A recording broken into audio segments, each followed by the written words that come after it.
Hi everyone, I'm Jude Pinto, the Chief Delivery Officer at Paiements Canada.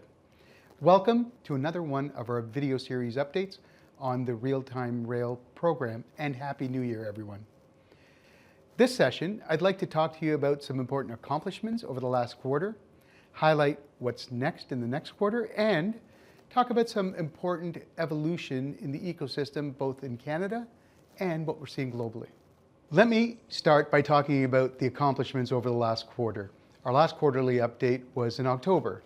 Paiements Canada and its delivery partners have made steady traction in this build component of the program. In fact, we're more than halfway through that.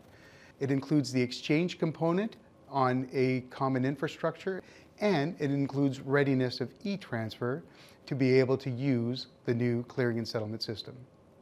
Now, we've also made important traction on fraud.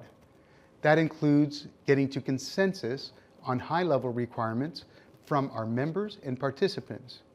Also on fraud, we have started the foundational build so that it is ready in time for testing later on this year.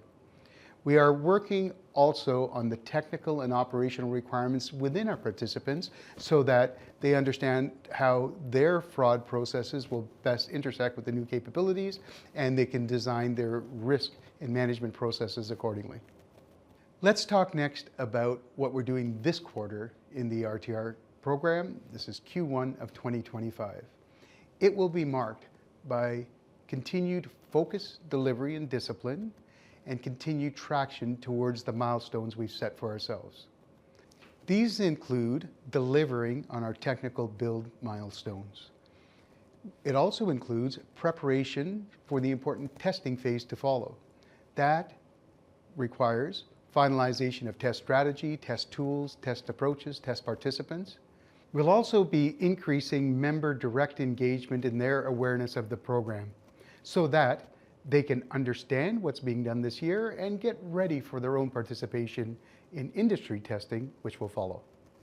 I'd like to touch now on the evolving Canadian payments ecosystem from a regulatory standpoint. Amendments to the Canadian Payments Act received royal assent this past June. It includes aspects of expanded membership once it is in force.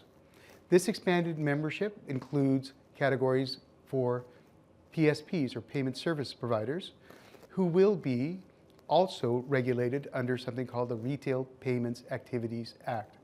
It includes expansion to credit union locals and some categories of clearinghouses involved in clearing and settlement.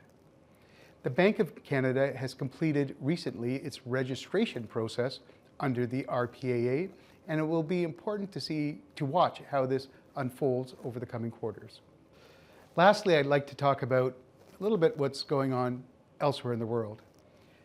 We continue in Paiements Canada to increase our connections with our global peers around the world in places like Australia, UK, Europe, South Africa, and in the US.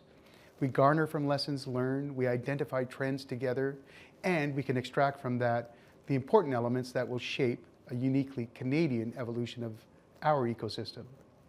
An example recently was the clearinghouse's announcement that this coming February, their real-time payment limit will increase to $10 million.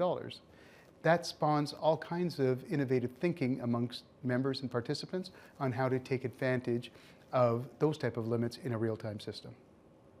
In closing, we're very proud of our accomplishments to date and the traction that we're making on this program. I hope you found this session informative, and I look forward to our next one.